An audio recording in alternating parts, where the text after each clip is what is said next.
Vous êtes sur l'émission Tout est accompli. L'émission sur laquelle, de 2013 à 2015, je vous avais prêché et annoncé l'évangile éternel de Jésus-Christ selon l'ordre que j'ai reçu du Père, en vous déclarant que le temps de jugement est accompli, selon Apocalypse 14, versets 6 à 7.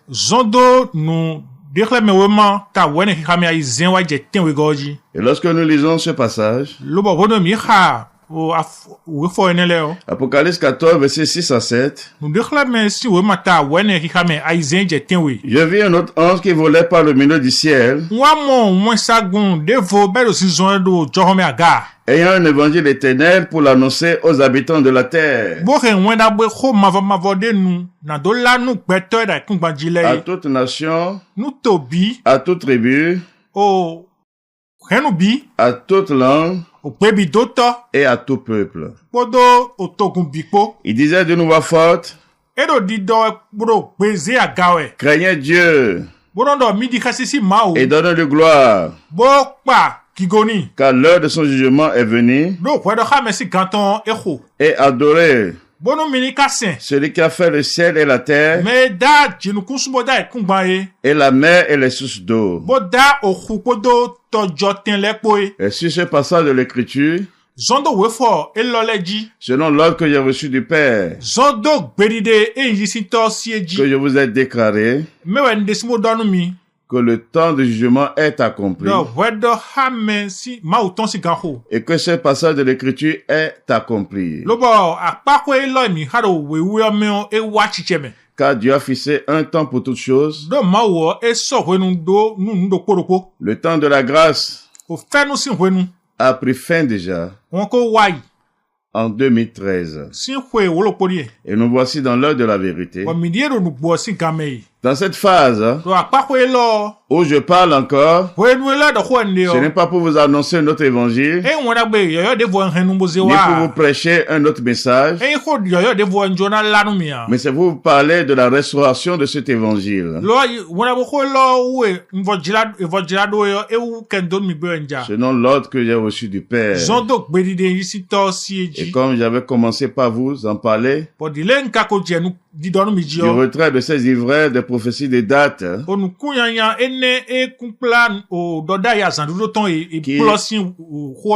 qui n'ont rien de cet évangile, car nous voici dans l'heure de la vérité. Et comme je parlais la dernière fois sur mon incarcération, le temps que j'ai passé, au lieu de 1138 jours,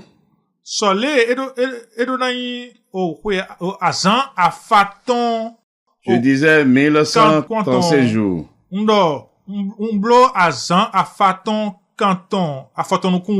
Donc c'est 1138 jours et 1137 nuits que j'ai fait.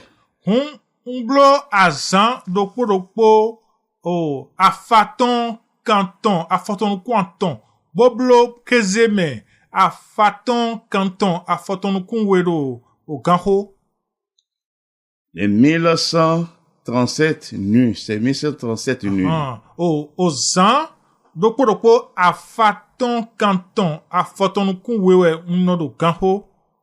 À cause du nom de mon Père, à cause de cet évangile, comme je vous l'avais dit, ces fils du diable, avec leur Père, ont cru combattre cet évangile, faire disparaître cet évangile, et croyant m'envoyer en prison, me fait périr, c'est-à-dire me fait mourir, pour enterrer cet évangile. Et c'est là leur erreur. c'est là leur péché contre Dieu. Car c'est contre Dieu qu'ils ont péché. Parce qu'ils ne le connaissent pas. Et nous voici dans l'heure de la vérité. Donc la dernière fois, nous étions en train de parler sur les deux signes imminents de cet évangile. Car Dieu appuie toujours son témoignage par des signes. Ce n'est pas par des dates. C'est pas des signes. Afin que ceux qui le craignent puissent être saisis d'une crainte respectueuse pour leur salut. Mais en parlant de cet évangile éternel, la vérité de cet évangile parle de l'avènement du Fils de l'homme, son apparition du ciel. Et de ça qu'il s'agit. Et pour avoir la pleine compréhension de ce témoignage, nous allons lire dans Matthieu 24, le verset 1. Comme Jésus s'en allait au sortir du temple,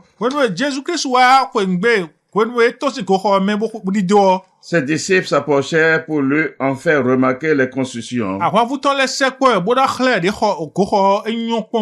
Mais il a dit, voyez-vous tout cela? Je vous le dis en vérité, il ne restera pas ici pierre sur pierre qui ne soit renversé.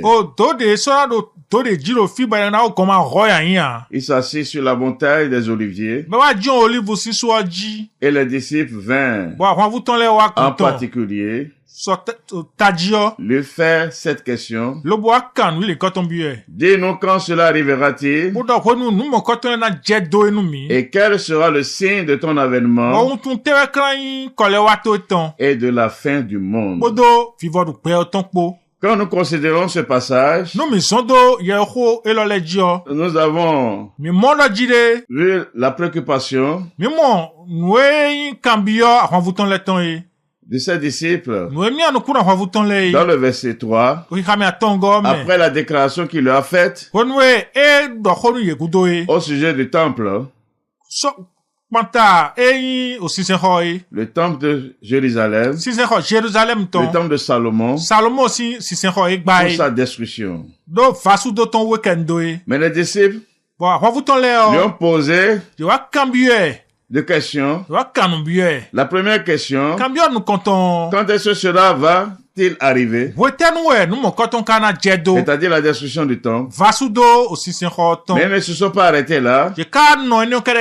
Et quel sera le signe de ton avènement et de la fin du monde? Ils ont rallié deux sujets à la fois. En parlant, quel est le signe de ton avènement et de la fin du monde? C'est-à-dire, son avènement et la fin du monde, ils ont lié cela ensemble. Pourquoi ils ont fait cela? Lorsque nous descendons, en lisant dans le verset 30 de Matthieu 24, alors le signe du Fils de l'homme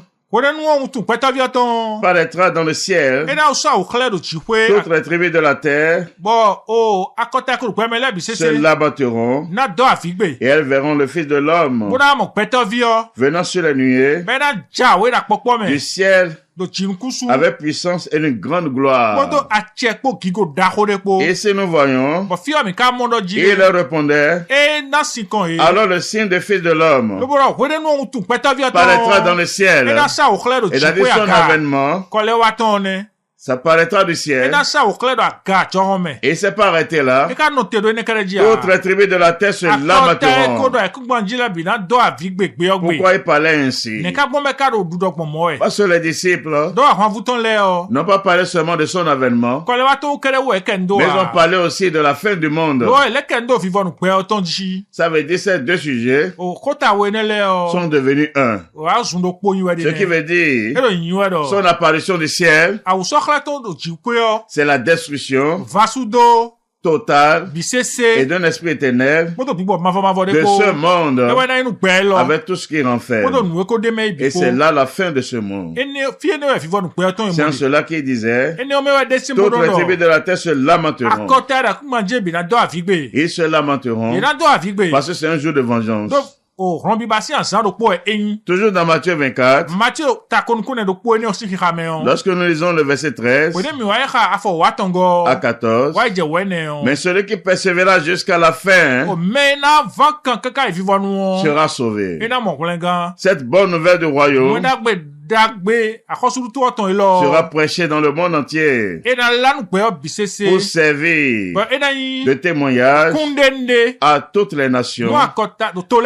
Alors viendra la fin. La bonne nouvelle dont il s'agit ici, du royaume de Dieu, ça parle de l'avènement du Fils de l'homme, son apparition du ciel. C'est une bonne nouvelle pour ceux qui aiment Dieu. C'est une bonne nouvelle pour ceux qui aiment son règne, car c'est le temps de leur consolation. C'est le temps de leur consolation. Et comme je ne vous avais pas caché, selon que le Père m'a donné, la parole, le livre qui a parlé de la destruction de ce monde, a parlé également du rétablissement, c'est-à-dire le renouvellement de toutes choses. La promesse que Dieu a fait longtemps à l'avance, c'est-à-dire de créer un nouveau monde et de nouveaux peuples pour la consolation de ceux qui l'aiment. Et c'est ce que nous lisons dans Apocalypse 21, verset 1.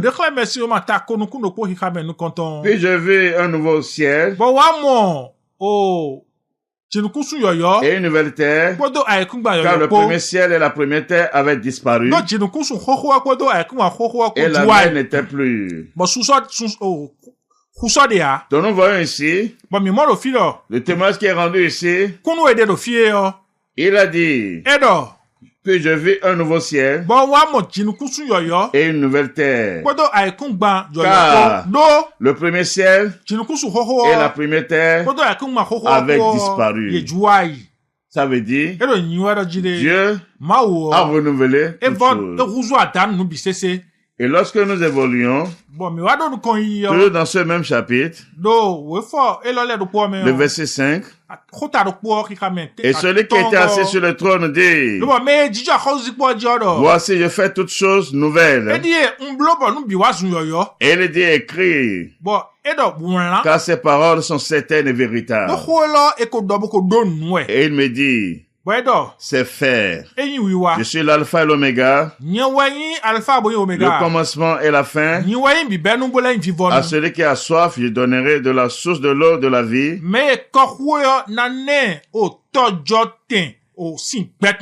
Gratuitement. Celui qui vaincra héritera ces choses. Je serai son Dieu et il sera mon fils. En parlant ici, il s'agit de quel héritage?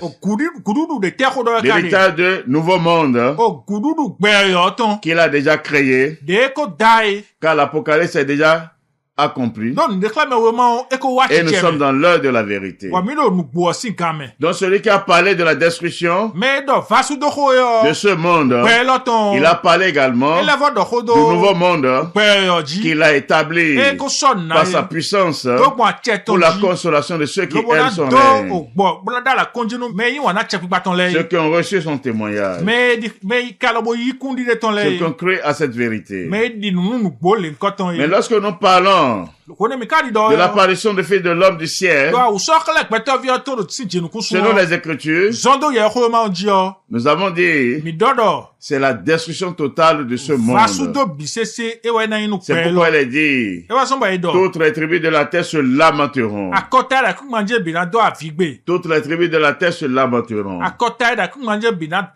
Or, en parlant de ce jour, ce n'est pas au hasard qu'il est écrit dans Matthieu 24, verset 37, ce qui arriva du temps de Noé arrivera de même à l'avènement du Fils de l'homme. Il a dit ce qui arriva au temps de Noé arrivera de même à l'avènement du Fils de l'homme. Il a dit son apparition du ciel.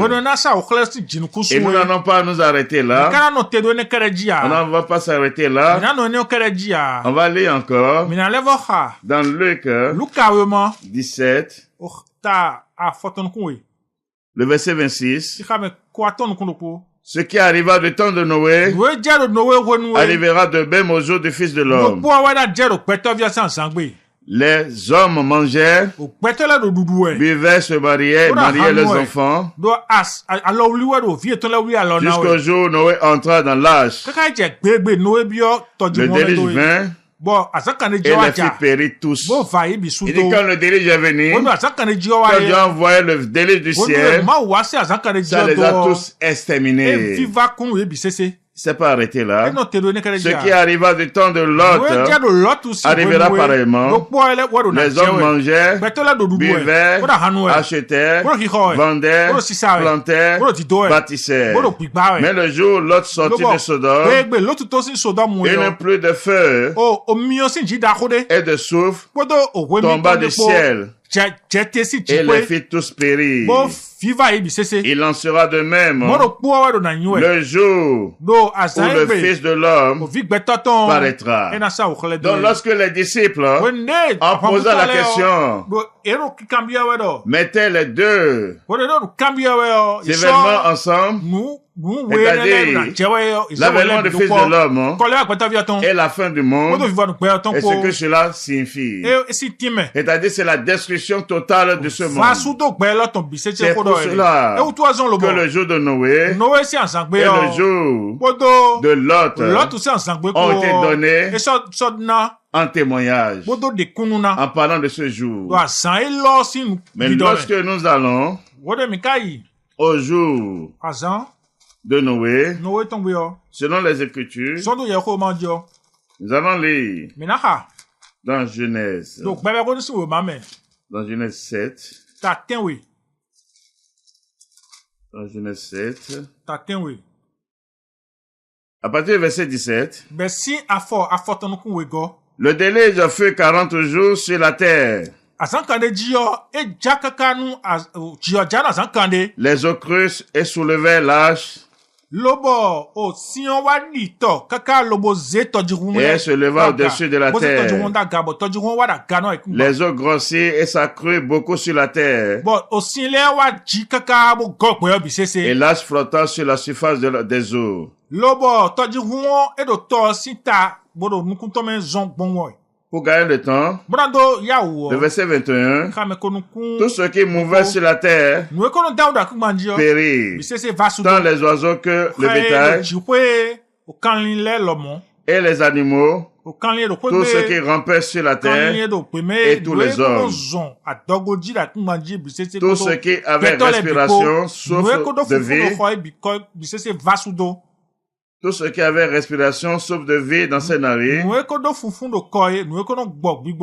et qui était sur la terre sèche mourut. Tous les êtres qui étaient sur la face de la terre furent exterminés, depuis l'homme jusqu'au bétail, aux reptiles, et aux oiseaux du ciel. Il fut exterminé de la terre. Il ne resta que Noé et ceux qui étaient avec lui dans l'arche. Voilà la vérité de ce qui était passé. Tout ce qui était sur la face de la terre, tant les hommes que les oiseaux, tous les oiseaux, tous les animaux, les bétails, tout était détruit. C'est la destruction du premier monde. Lorsque le déluge était apparu. Mais lorsque nous regardons le jour de Lot, dans Genèse 19, le verset 23, le soleil se levait sur la terre Lorsque Lot entra dans Soar, alors l'Éternel fit pleuvoir du ciel sur Sodome et sur Gomorrhe, du soufre et du feu, de par l'Éternel. Il détruisit ces villes, toute la plaine, et tous les habitants des villes, et les plantes de la terre. Ce qui veut dire, Sodome et Gomorrhe, lorsque Dieu a envoyé le feu et le soufre sur ces villes qui ont été ciblées, tous ceux qui étaient dedans, tous les hommes ont été détruits. Donc ce n'est pas au hasard, en parlant du jour de fils de l'homme,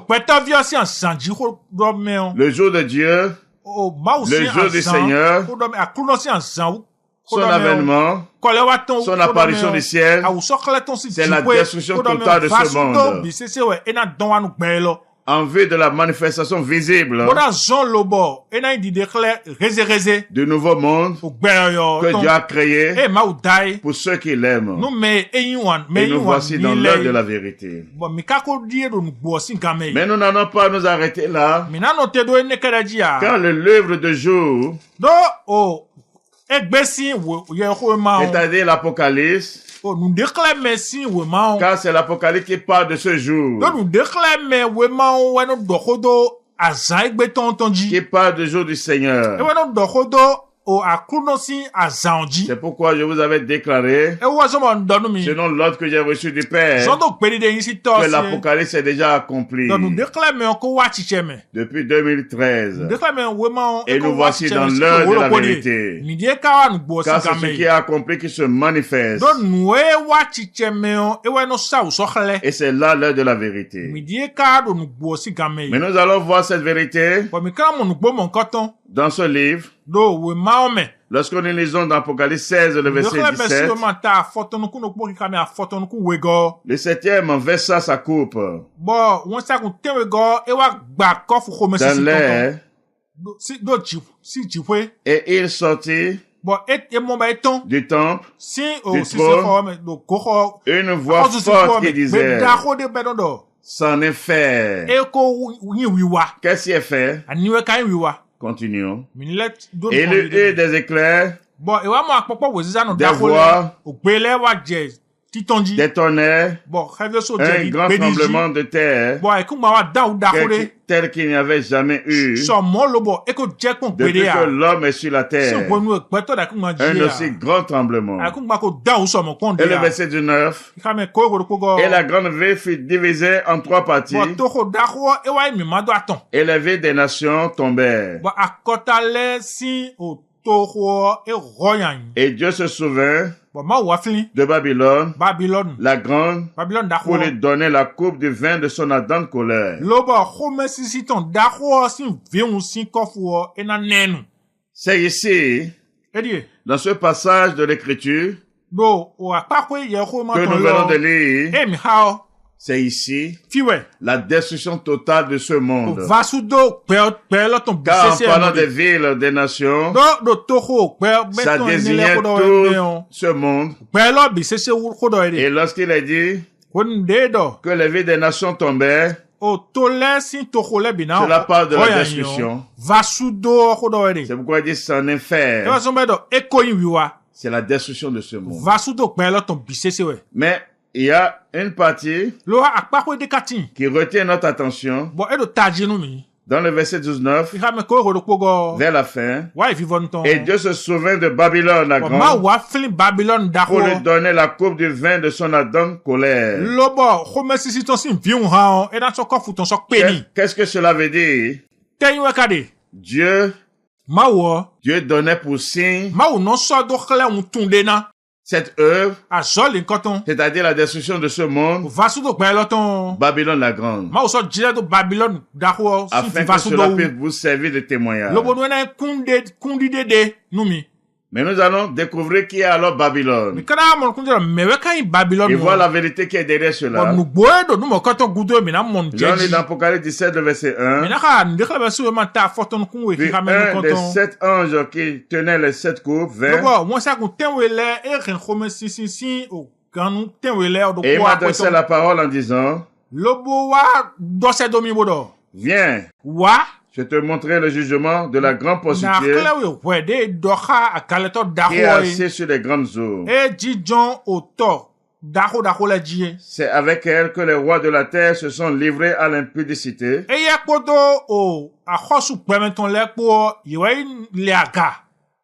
C'est avec elle. Et c'est du vin de son impudicité que les habitants de la terre se sont enivrés.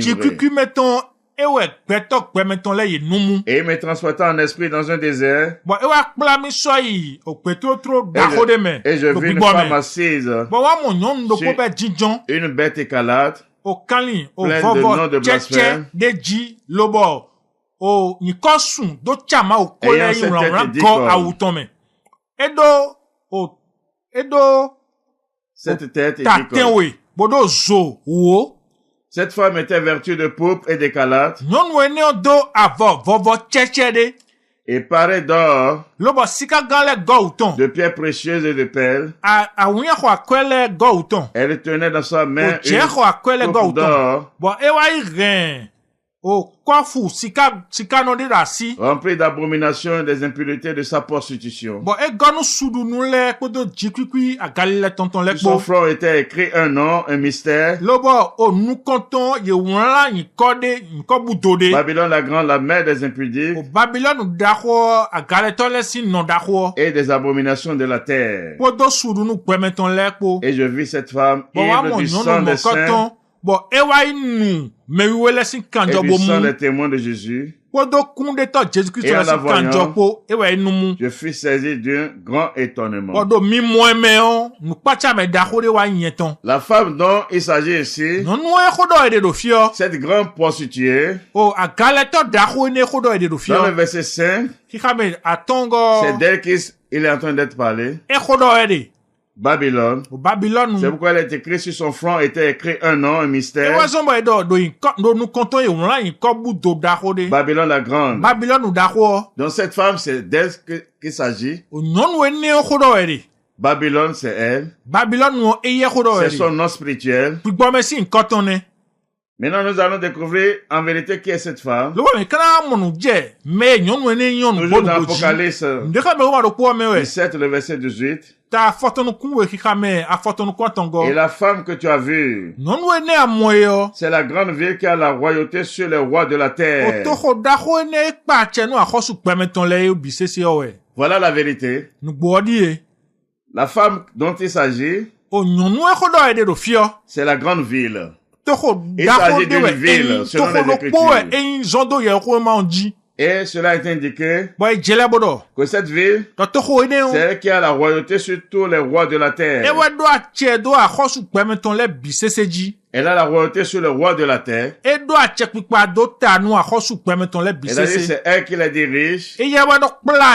C'est devant elle que tous ces rois se prosternent.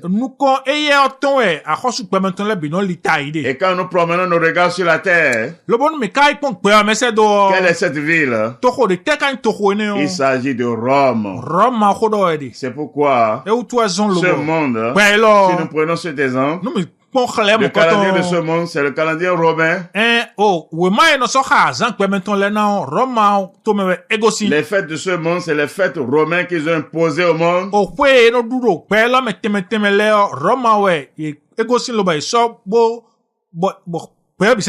En parlant de Noël, ça vient de, c'est leur fête.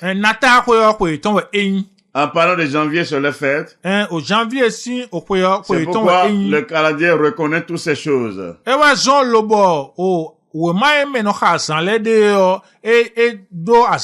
Elle a imposé au monde entier. Et c'est dit toutes les abominations de la terre. C'est-à-dire toutes les fausses doctrines. Tout vient de là-bas. Tout vient de là-bas. Ce que Dieu appelle l'église, Rome va dire non. Lui va construire. Et c'est ça que lui l'appelle l'église. Il va construire des temples faits de mains d'hommes. Et c'est là, lui l'appelle église. Et c'est ça que le monde entier a embrasé. Pour dire qu'ils sont en train d'adorer Dieu. On n'en est pas là en détail. Lorsque nous regardons ici, dans 1 Timothée 3, le verset 1, cette parole est certaine. Si quelqu'un aspire à la chasse d'évêque et désire une œuvre excellente, il faut donc que l'évêque soit irréprochable, marié d'une seule femme, soit modéré, réglé de sa conduite, hospitalier, propre à l'enseignement. Il faut qu'il ne soit ni adonné au vin, ni violent, mais indulgent, pacifique, désintéressé. Il faut qu'il dirige bien sa propre maison et qu'il tienne ses enfants dans la soumission et dans une parfaite honnêteté. Car si quelqu'un ne sait pas diriger sa propre maison, comment prendra-t-il soin de l'église de Dieu? L'évêque, c'est celui qu'on appelle l'ancien, le dirigeant de l'église de Dieu. Mais voilà ce qui est écrit. L'évêque selon Dieu, selon la parole de Dieu. La Bible que vous avez tous. L'évêque doit se marier. L'évêque doit avoir sa propre maison. Il doit bien diriger sa propre maison d'abord. Avant de parler de l'église de Dieu, qui est la maison de Dieu. Mais Rome va se lever pour dire non. Que ça ne serait pas ainsi. Quand même bien qu'elle tient la Bible en main. Et nous avons vu dans Apocalypse 17, il a dit qu'elle s'est enivrée du sang des saints. Qu'est-ce que cela veut dire? C'est elle qui a combattu l'église de Jésus-Christ, l'église de Dieu. Quand l'église de Dieu a commencé à Jérusalem et non à Rome. C'est elle qui a cru éliminer l'église de Dieu pour créer sa propre église. Et c'est pas son église maintenant qu'elle s'est fait représenter sur toute la terre. Il n'est pas l'église de Dieu. Car l'église de Dieu dit que son évêque doit se marier. L'église de Dieu dit que l'évêque doit se marier. C'est la loi de Dieu pour son église. Et pas dessus tout encore. La loi de Dieu. Dieu n'habite point dans les temps faits de main d'homme. Selon Actes 17, verset 24. Mais Rome va se lever. Il va élever les 4 murs bien construits pour dire c'est ça la maison de Dieu. En tenant encore la Bible en main. C'est là ce qui est grave. Si au moins elle n'a pas touché à la Bible, elle parlait, personne ne parlait. Mais puisqu'elle a tenu la Bible, c'est là nous parlons. Et ce que nous disons, c'est la vérité. Personne ne peut nous contredire.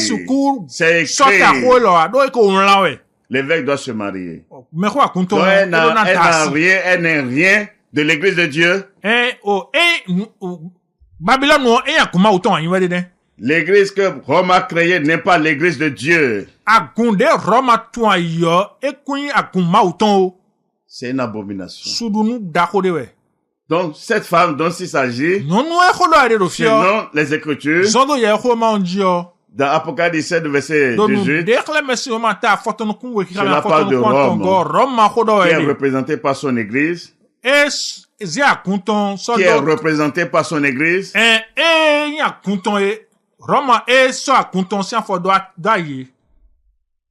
sur toute la terre.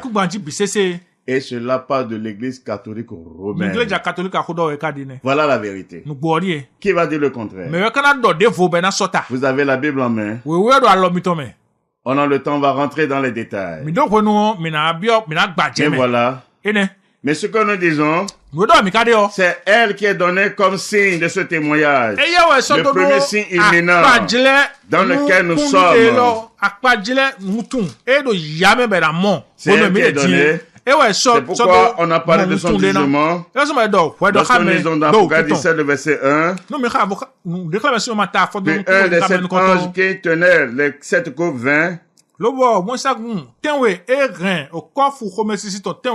il m'adressait la parole en disant, viens, je te montrer le jugement de la grande prostituée qui est assise sur les grandes eaux. Donc sur la part de son jugement, sur la part de son jugement,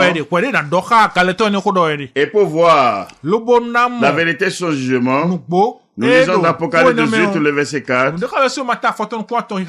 Et j'ai entendu du ciel une autre voix qui disait, sortez du milieu d'elle, mon peuple, afin que vous ne participiez point à ses péchés, et que vous n'ayez point de part à ses fléaux.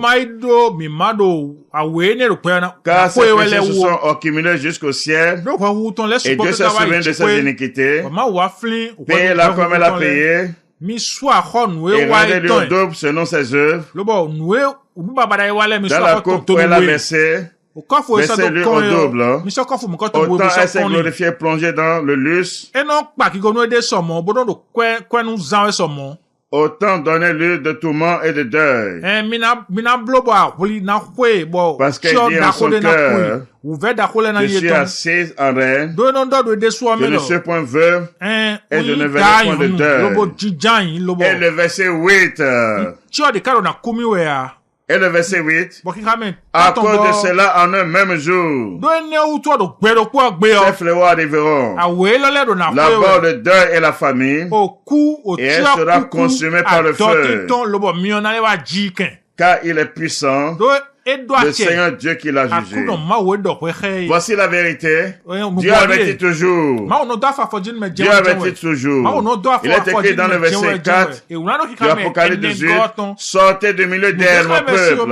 Si vous vous reconnaissez de Dieu, vous devez sortir de Rome. Si vous reconnaissez de Dieu, vous devez sortir de son église. Si vous reconnaissez de Dieu, vous devez sortir de ses œuvres qui remplit toute la terre. Qui a dit qu'il vient du ciel? Qui a dit qu'il vient du ciel?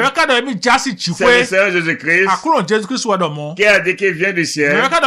Et c'est ça l'évangile de ce jour. Son apparition, son avènement du ciel. Mais lui, Rome va dire non. Nous allons fêter Noël. Petit papa Noël. Quand tu vas descendre du ciel avec des cadeaux par milliers pour nous distribuer. Oh, il vient du ciel. Et toutes les tribus de la sorte se lamenteront. Vous ne voyez pas que c'est une abomination, une insulte, des blasphèmes contre Dieu.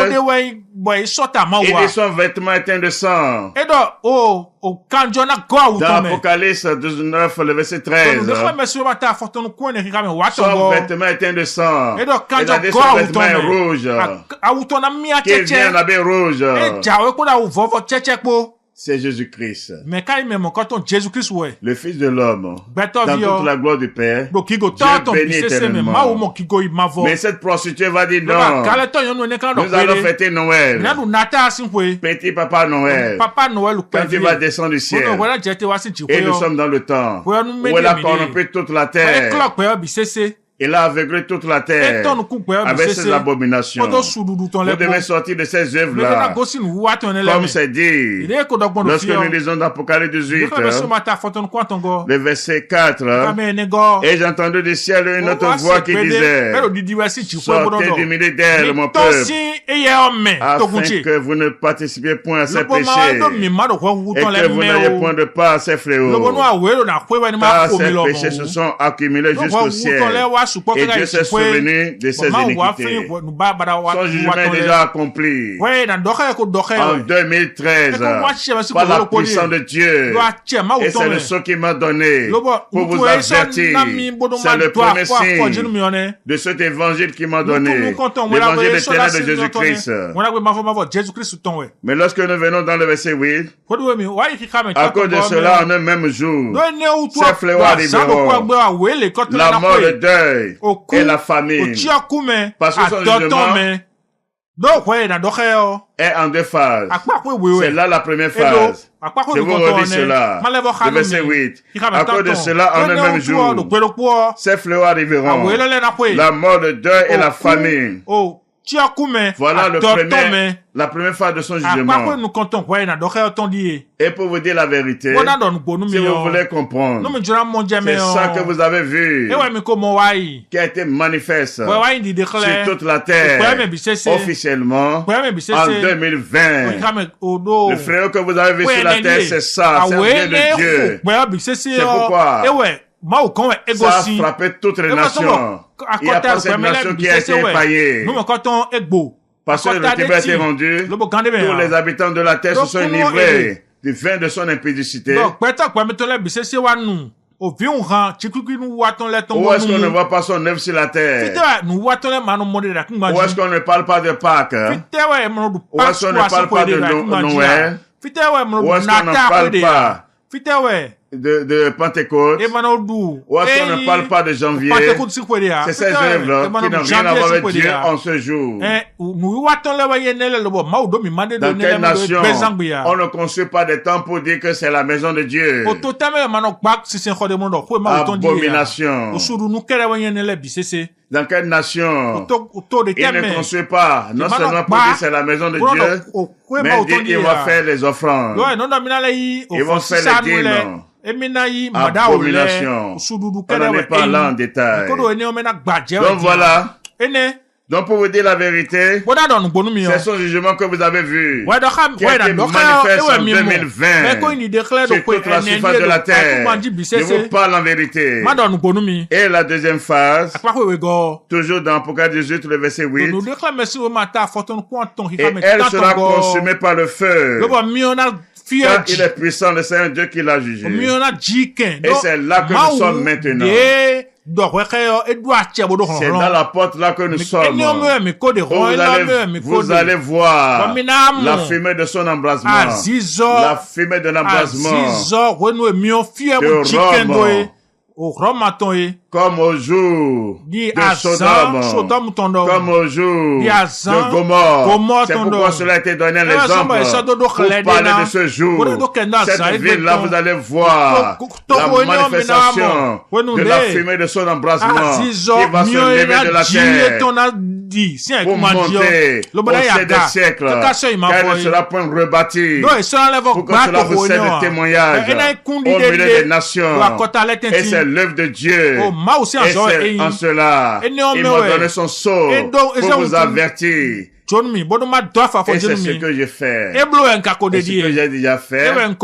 Et dans sa miséricorde encore, il m'a donné la charge de venir encore vers vous. Et voici, nous sommes là, encore en train de vous parler. C'est cet évangile que le diable a cru combattre, détruire. Mais c'est l'œuvre de Dieu. Voilà pourquoi nous parlons encore. Nous parlons encore. Afin que cela puisse vous servir de témoignage. Personne ne dira je n'ai pas compris. Personne ne dira on m'a trompé. Non. La vérité de cet évangile parle de l'avènement du Fils de l'homme du ciel dans toute la gloire du Père. Et cette apparition, c'est la destruction totale de ce monde. C'est la fin de ce monde. Voilà la vérité de cet évangile. C'est pourquoi les jours de Noé et de Lot ont été donnés en exemple. Et quand nous rentrons dans les Écritures, voilà ce que nous avons vu. Et pour ce jour, pour ce témoignage, pour le signe crucial et éminent Le premier signe, c'est Rome.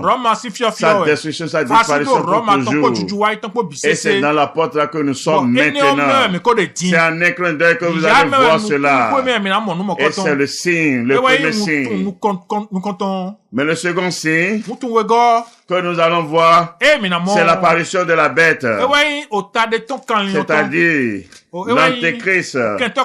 Parce que juste après sa disparition, c'est là l'Antéchrist va se positionner. Et il est déjà là.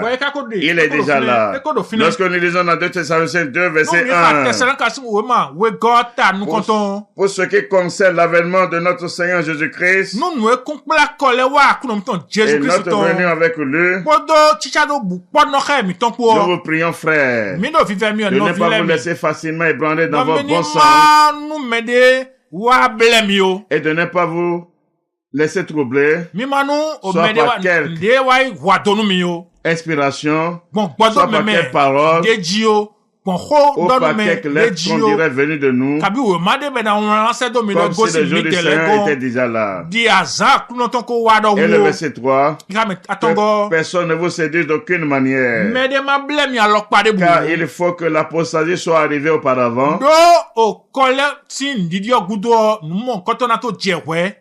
Il faut que l'apostasie soit arrivée auparavant et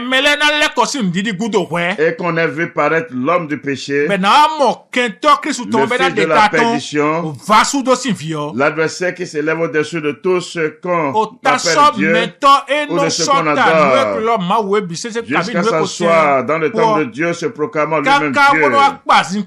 Et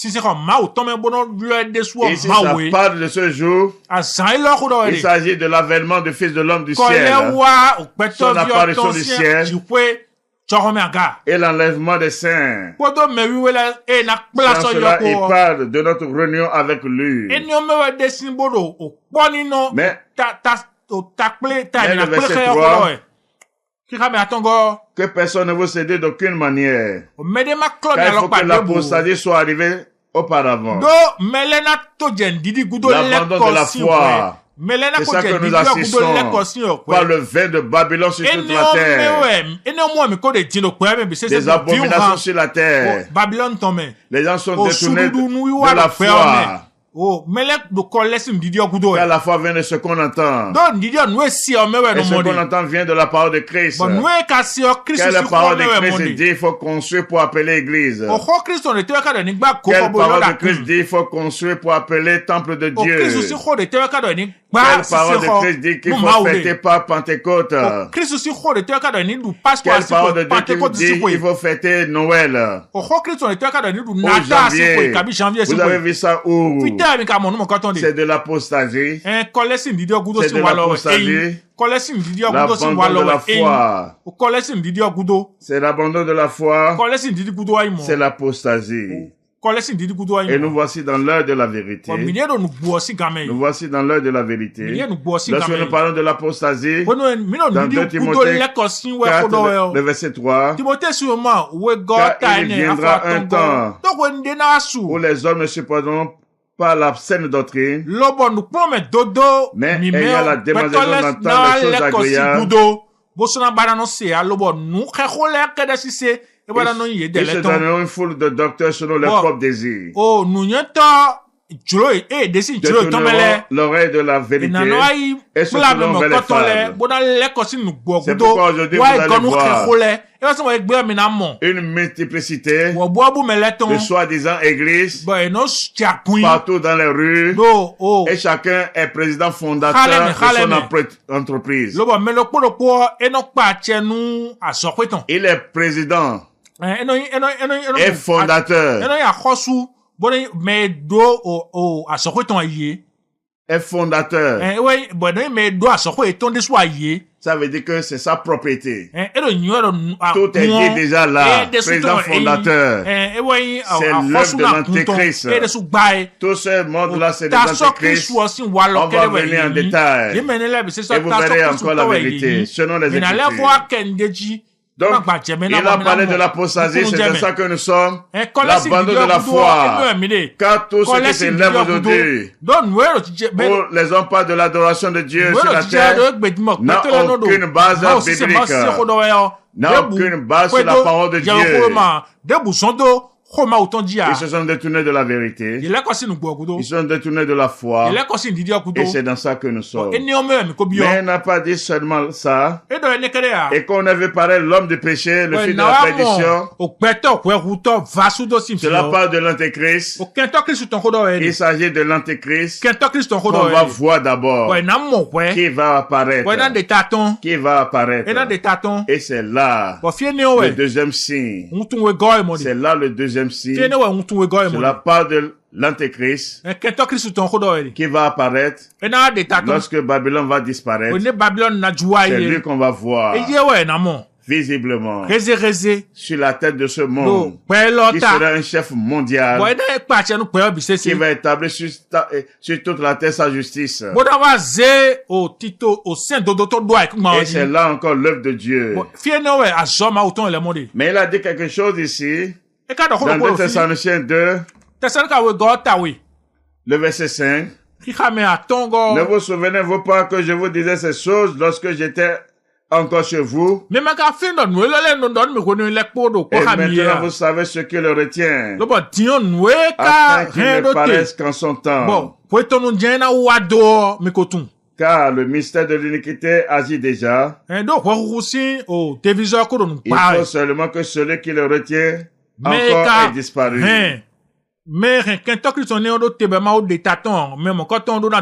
Qu'est-ce qui retient son apparition? Qui est celui qui retient son apparition? Qui est celui qui retient son apparition? Car c'est le deuxième signe éminent de ce témoignage, de cet évangile. Et c'est dans ça que nous sommes. C'est dans ça que nous sommes. Lorsqu'on est lisons d'Apocalypse 17, le verset 3,